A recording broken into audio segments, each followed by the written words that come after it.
Kembali lagi dengan saya teman-teman di channel Math Solution. Kita coba akan melanjutkan membahas latihan soal TKA Matematika SMP paket 1 teman-teman. Dimana soal ini adalah mirip dengan soal ujian nasional ya. Oke, langsung saja kita bahas.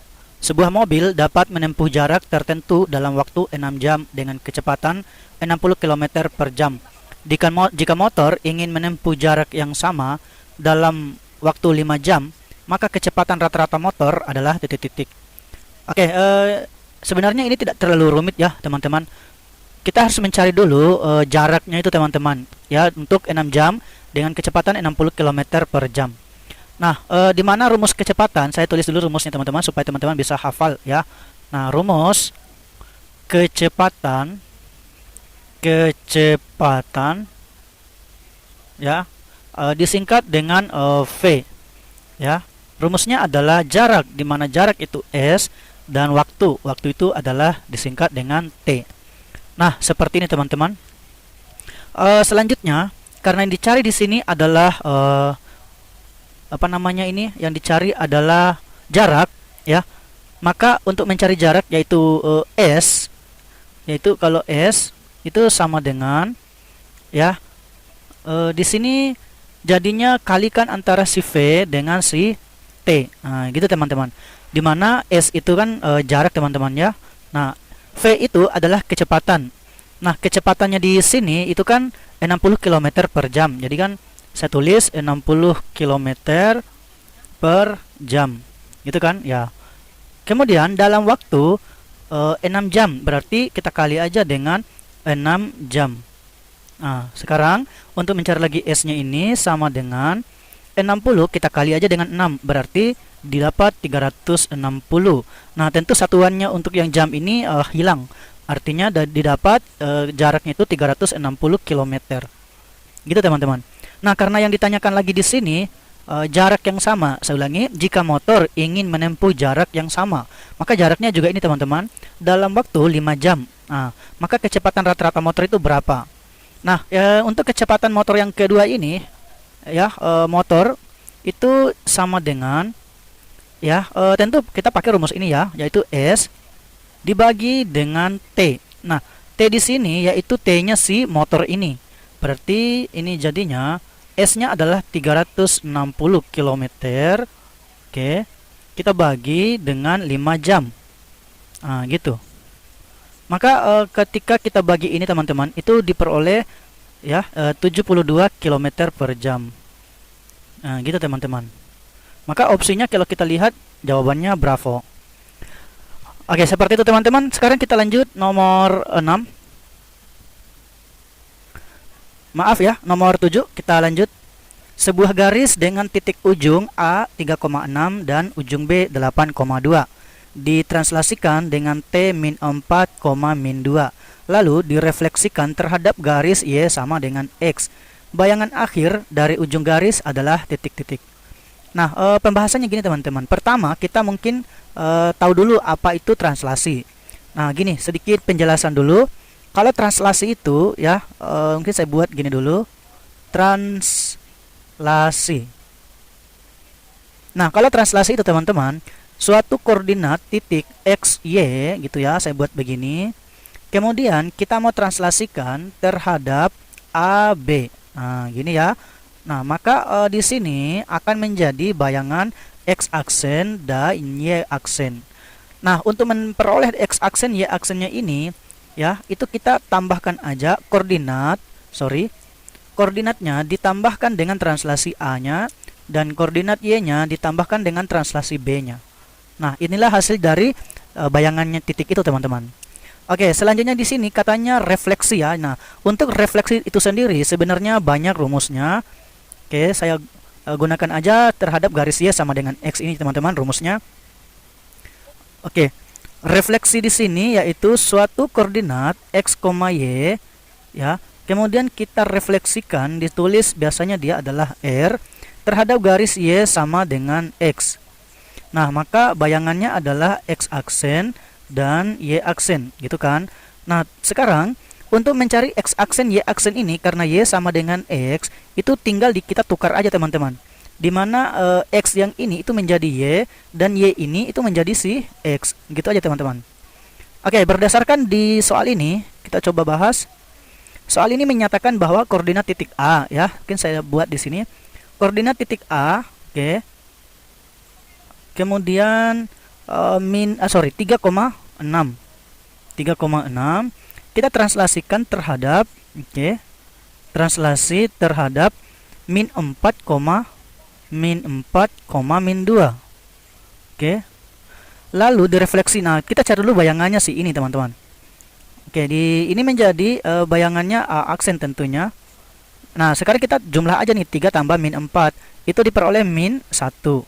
6 ditambah min 2, maka diperoleh 6 kurang 2, maka diperoleh 4. Nah, gitu teman-teman. Inilah hasil bayangannya si A itu. Mungkin sedikit saya perbaiki. Oke, ini adalah A bayangannya. Lalu lalu direfleksikan lagi nih. Nah, refleksikan lagi terhadap Y sama dengan X. Nah, karena ini refleksinya adalah ditukar saja, maka 4 jadinya di atas, min 1 jadi di bawah. Maka ini adalah aksennya 2 kali ya, bayangannya sebanyak 2 kali itu. Nah, untuk yang koordinat B adalah kita buat saja dulu. B di sini 8,2, 8 dengan 2. Kemudian kita translasikan ya, T-nya adalah A-nya adalah min 4, B-nya adalah min 2. Kemudian bayangannya menjadi, ini tinggal kita ukurangi saja. Berarti diperoleh 4, kan 8 kurang 4, 2 kurang 2 berarti 0 itu ya. Kemudian refleksi lagi terhadap garis Y sama dengan X. Nah, maka bayangannya tinggal ditukar, yaitu 0,4. Nah, sekarang kita cek di opsinya. Oke, kenanya jawabannya C ya. Oke, seperti itu teman-teman ya. Sekarang kita lanjut nomor 8. Nah, untuk nomor 8 ini teman-teman merupakan persamaan garis ya. Kita cek dulu. Perhatikan persamaan garis berikut ini. 1, 3x kurang 5y kurang 8 sama dengan 0.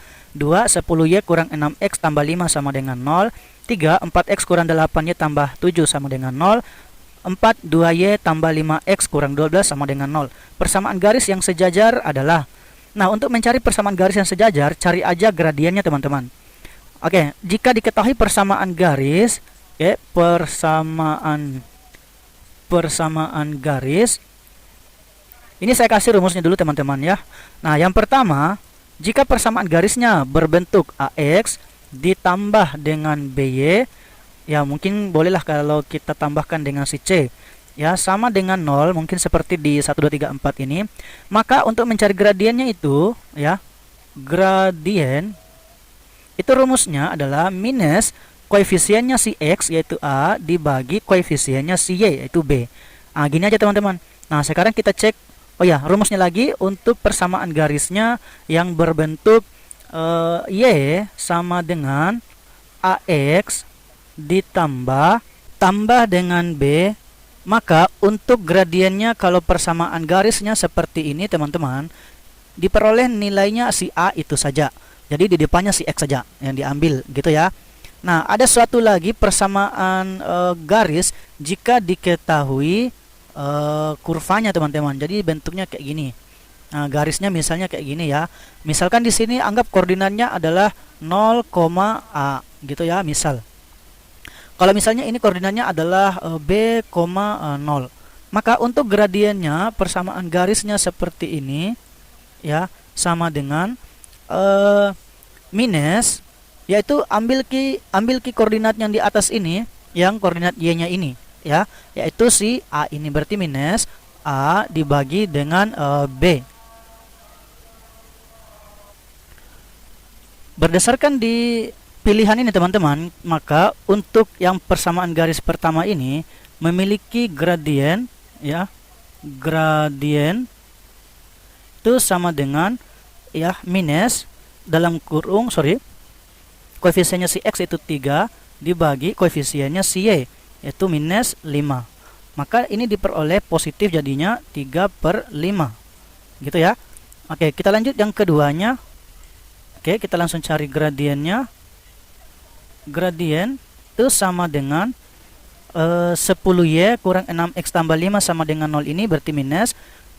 Kemudian koefisiennya si X yaitu minus 6, minus baru minus 6 dibagi koefisien Y yaitu 10. Ini jadinya positif. Kemudian tentunya kita sederhanakan, sama-sama dibagi 2, diperoleh 3/5. Oke, kemudian yang ketiga. Oke, yang ketiga ini 4x gradiennya sama dengan, ya mana dia teman-teman, ini 4x kurang 8-nya tambah 7 sama dengan 0, berarti minus koefisiennya si x yaitu 4 dibagi koefisien si y yaitu 8, minus 8. Nah, maka ini diperoleh, ini jadi positif, 4 bagi 8 sama-sama bagi 4 ya, ini 1 bagi ini 2. Oke, itu yang ketiga. Nah, sekarang yang keempat, mana dia teman-teman, 2y tambah 5x. Oke, gradien sama dengan minus koefisien x nya adalah 5 dibagi koefisien y nya adalah 2, maka ini diperoleh minus 5/2. Nah, berdasarkan di pertanyaannya teman-teman, persamaan garis yang sejajar tentu 1 dan 2 ya. Kalau 1 dan 2 jawabannya adalah alfa. Oke, jadi seperti itu teman-teman untuk membahas nomor 8. Kita lanjut nomor 9. Pasangan bilangan berikut ini yang tidak termasuk triple Pythagoras adalah titik-titik. Oke, untuk rumus Pythagoras itu sendiri teman-teman ada rumusnya ya. Jika teman-teman tidak hafal rumusnya, ada triknya teman-teman. Begini, kita kuadratkan ini untuk sisi miring selalu yang terpanjang kan. Kalau di rumusnya sih adalah a kuadrat ditambah dengan b kuadrat itu sama dengan c kuadrat. Atau untuk mencari sisi yang terpanjang yaitu c, yaitu akar dari a kuadrat ditambah dengan b kuadrat. Gitu teman-teman. Boleh kita uji dulu yang bagian A ya, bagian A saya tes dulu. Oke, 26 ya akan sama dengan akar dari 10 tambah 24. Berarti 10 pangkat 2 ditambah dengan 24 pangkat 2. Dimana 10 itu ya kuadratnya adalah 100 dan 24 ya akarnya adalah 576. Sehingga kalau kita nilainya ini adalah 676. Nah, akar dari 676 ini adalah 26 itu sendiri. Oke, seperti itu teman-teman. Kemudian kita coba lagi yang B. Ternyata ini yang A masuk dalam triple Pythagoras. Nah, sekarang kita cek yang 15 ya akan sama dengan akar dari 6 pangkat 2 ditambah dengan 10 pangkat 2. Nah, sekarang akar 6 pangkat 2 itu 36 ditambah dengan 100 ya, 100, maka hasilnya adalah 136. Nah, kalau akarnya 136 itu kan bukan 15 teman-teman ya, maka B nya pasti salah. Makanya ini jawabannya benar adalah bravo untuk soal nomor 9 ini. Oke, sekarang kita lanjut nomor 10. Perhatikan gambar segitiga berikut ini. Oke, diberikan segitiganya teman-teman, yaitu segitiga ABC dan XYZ. Jika dua gambar adalah sebangun, maka pernyataan yang benar adalah. Nah, sekarang kita cek baik-baik teman-teman di gambar ini berdasarkan nilainya ya, bukan berdasarkan urutan abjad dari titik ini. Nah, kalau kita cek di sini untuk segitiganya, ternyata segitiga A ya, B sama C itu dia kongruen ya dengan segitiga. Kita cek dari A ke B-nya adalah 4, tentu 4 di sini kan. Karena kan tidak ada yang lain nih selain 4 di sini.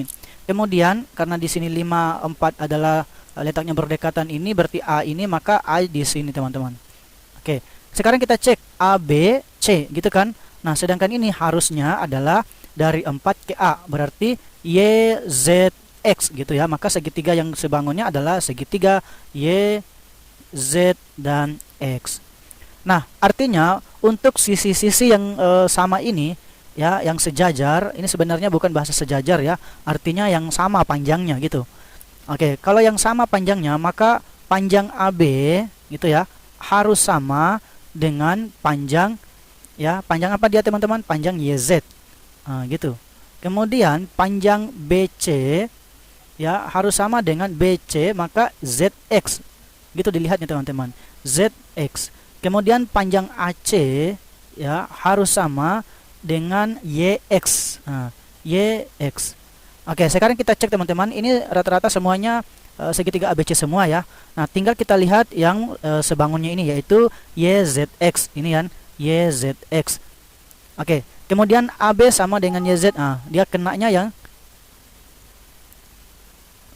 kenanya teman-teman yang ini, maka jawabannya adalah C. Ya, seperti itu teman-teman pembahasannya. Mungkin sampai di sini dulu pembahasan soal kita teman-teman. Jangan lupa standby terus di channel saya. Saya tutup. Sekian.